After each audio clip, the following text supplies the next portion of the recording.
Em cima desse, beleza, fomos taxados, aceita que dói menos. Mas e a lei da reciprocidade? Como é que fica isso daqui em diante? Eu vou fazer um gancho aqui com ela, obrigada, Natália Lauxen, com ela que voltou de férias, está descansada. O despertador tocou, Bel, nas suas férias? Ou você pensou assim, chega, eu não sou escrava do... Eu não sou escrava do relógio, eu vou levantar a hora que quiser, às 7 da manhã, porque estamos ficando velho, né? 7 da manhã nós estamos acordados já. Estamos acordados, né? Independente de ter trabalho ou não, né, Elisa? Mas eu dei uma libertada do despertador, isso me fez bem, né? Despertador, esse nome já é bem simbólico pra gente que é madrugador, então tudo tem dor envolvido, né? Mas claro que a recompensa vem. Nossa. É muito bom estar de volta também, Elisa. Nunca tinha reparado nisso, que o despertar tem a dor e o despertador, Isabel Mega. Trazendo ali a filosofia em cima do despertador. Pois é, trazendo um pouquinho de poesia para segunda-feira pós-férias. Amamos. Bem-vinda de volta. Ó, na sua ausência, tanta coisa aconteceu aqui e uma delas foi esse lance do tarifaço. E agora, desde então, né, Bel, na quarta-feira, a gente já tinha trazido, assim, todos os setores envolvidos, ou quase todos, não vou generalizar, mas quase todos, dizendo socorro, governo federal. O que vocês vão fazer com essa lei da reciprocidade? Porque compreende-se que não é, não estou inventando uma lei, é uma lei que existe, foi aprovada no Congresso, né? Os parlamentares aprovaram e tudo mais, e é uma ferramenta, essa coisa de aplicar a reciprocidade.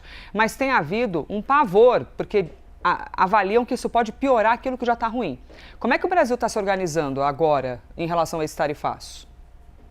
Pois é, Elisa, o Brasil adota cautela. A gente tem usado essa palavrinha mágica desde o ano passado, quando houve o primeiro anúncio de que seríamos taxados pelos Estados Unidos. Então, ainda estamos tocando essa mesma música da cautela. A lei foi aprovada, ela serve de arcabouço caso o governo queira ativar, então, a reciprocidade, mas não tem decisão tomada ainda. Algumas fontes dizem que o governo também quer ouvir a opinião dos setores para entender o que eles opinam a respeito disso, se eles entendem que pode ser mais ou menos prejudicial para as relações que cada setor pontualmente tem com o mercado norte-americano, e outras pessoas dentro do governo opinam que essa é uma decisão de governo e que ela ainda vai ser tomada mais de acordo com esse mote da cautela. O que estamos fazendo hoje, segunda-feira, passados alguns dias desse anúncio?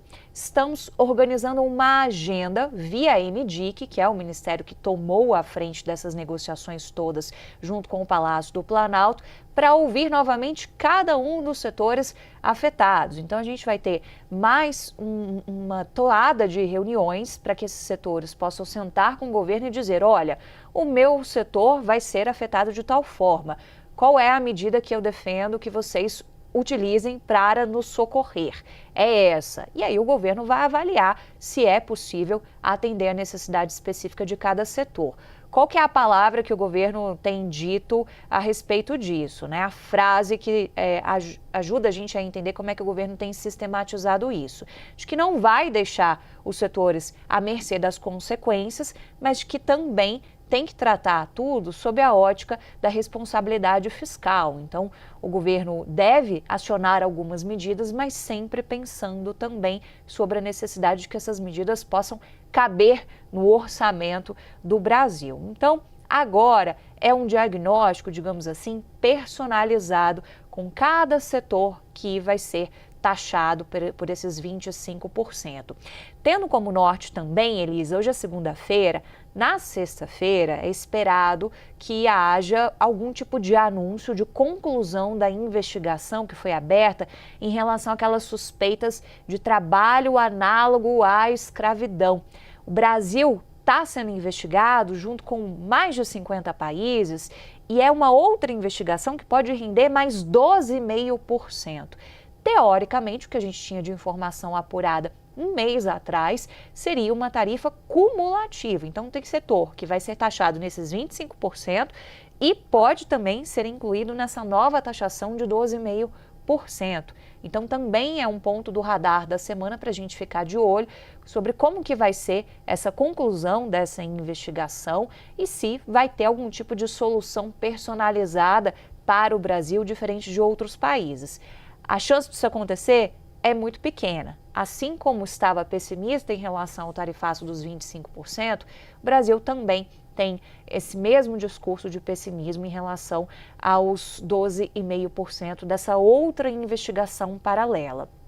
E daqui para frente, entender também qual que vai ser o resultado político em relação à aplicação desse tarifaço. Na semana passada, fontes do governo brasileiro deram um pouco da visão do governo a respeito do que está acontecendo, entendendo também que não vai ser possível negociar com os Estados Unidos antes da realização das nossas eleições em outubro. Então, qualquer avanço em negociação com um recuo dos Estados Unidos sobre essas taxações que vão ser aplicadas sobre nós só poderia ser materializado com a retomada das conversas logo depois das eleições. Isso parte do ponto de que o governo vê uma interferência clara dos Estados Unidos em relação ao nosso processo eleitoral e vê também o Brasil sendo usado como uma espécie de exemplo mundo afora de até onde pode chegar o poder de intervenção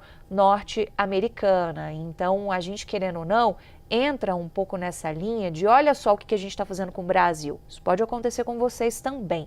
Então, é um pouco ali do que o governo vai opinando a respeito disso e que a gente deve ver também sendo usado como recado político do lado do presidente Lula. Não é de hoje que a gente vê diversas fontes da esquerda associando o tarifaço ao candidato que é o principal adversário, que é Flávio Bolsonaro. Então, eles cunharam aquele termo do tariflávio.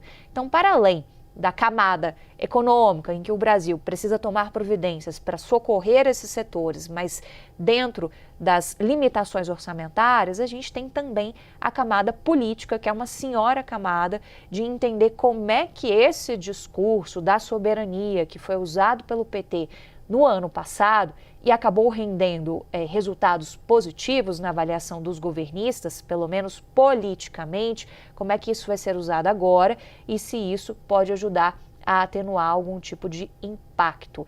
São alguns dos contornos esperados, Elisa, mas é importante a gente entender que as soluções podem ser personalizadas de acordo com a necessidade de cada setor e que pode vir mais tarifaço por aí. O Brasil já se prepara também para essa conclusão de mais essa investigação.